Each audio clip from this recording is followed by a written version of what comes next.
Exodus 14. And the Lord spake unto Moses, saying, Speak unto the children of Israel, that they turn and encamp before Pihahiroth, between Migdol and the sea, over against Baal-zephon.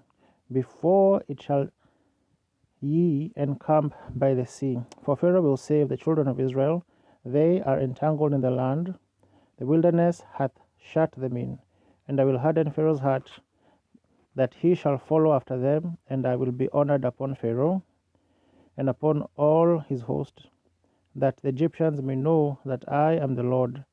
And they did so. And it was told the king of Egypt that the people fled, and the heart of Pharaoh and of his servants was turned against the people. And they said, Why have we done this, that we have let Israel go from serving us? And he made ready his chariot, and took his people with him. And he took 600 chosen chariots, and all the chariots of Egypt, and captains over every one of them. And the Lord hardened the heart of Pharaoh, king of Egypt, and he pursued after the children of Israel. And the children of Israel went out with an high hand, but the Egyptians pursued after them.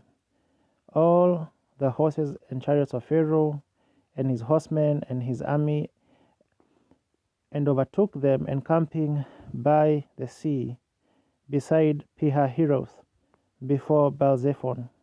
And when Pharaoh drew nigh, the children of Israel lifted up their eyes, and behold, the Egyptians marched after them, and they were so afraid.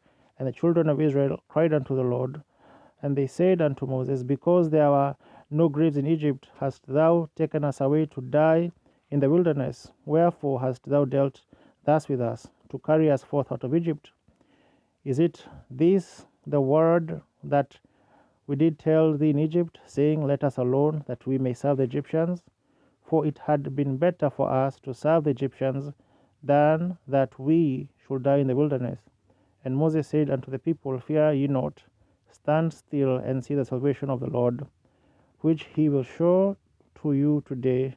For the Egyptians whom ye have seen today, ye shall see them again no more forever. And the Lord shall fight for you, and ye shall hold your peace. And the Lord said unto Moses, Wherefore criest thou unto me? Speak unto the children of Israel, that they go forward. But lift thou up thy rod, and stretch out thine hand over the sea, and divide it, and the children of Israel shall go on dry ground through the midst of the sea. And I, behold, I will harden the hearts of the Egyptians, and they shall follow them, and I will get me honor upon Pharaoh, and upon all his host, upon his chariots, and upon his horsemen. And the Egyptians shall know that I am the Lord, when I have gotten me honor upon Pharaoh, upon his chariots, and upon his horsemen. And the angel of God, which went before the camp of Israel, removed and went behind them. And the pillar of the cloud went before them, before their face, and stood behind them. And it came between the camp of the Egyptians and the camp of Israel. And it was a cloud and darkness to them, but it gave light by night to these, so that the one came not near the other all the night. And Moses stretched out his hand over the sea, and the Lord caused the sea to go back by a strong east wind all that night, and made the sea dry land, and the waters were divided. And the children of Israel went into the midst of the sea upon the dry ground, and the waters were a wall unto them on their right hand and on their left.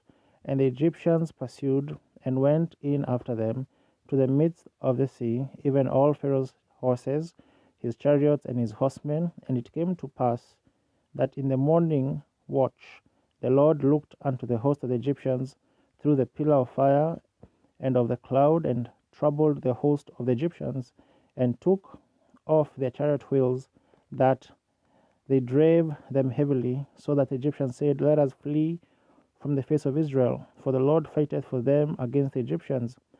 And the Lord said unto Moses, Stretch out thine hand over the sea, that the waters may come again upon the Egyptians, upon their chariots, and upon their horsemen. And Moses stretched forth his hand over the sea, and the sea returned to his strength when the morning appeared, and the Egyptians fled against it, and the Lord overthrew the Egyptians in the midst of the sea. And the waters returned and covered the chariots and the horsemen and all the host of Pharaoh that came into the sea after them. There remained not so much as one of them. But the children of Israel walked upon dry land in the midst of the sea, and the waters were a wall unto them on their right hand and on their left. Thus the Lord saved Israel that day out of the hand of the Egyptians, and Israel saw the Egyptians dead upon the seashore. And Israel saw that great work which the Lord did upon the Egyptians, and the people feared the Lord and believed the Lord and his servant Moses.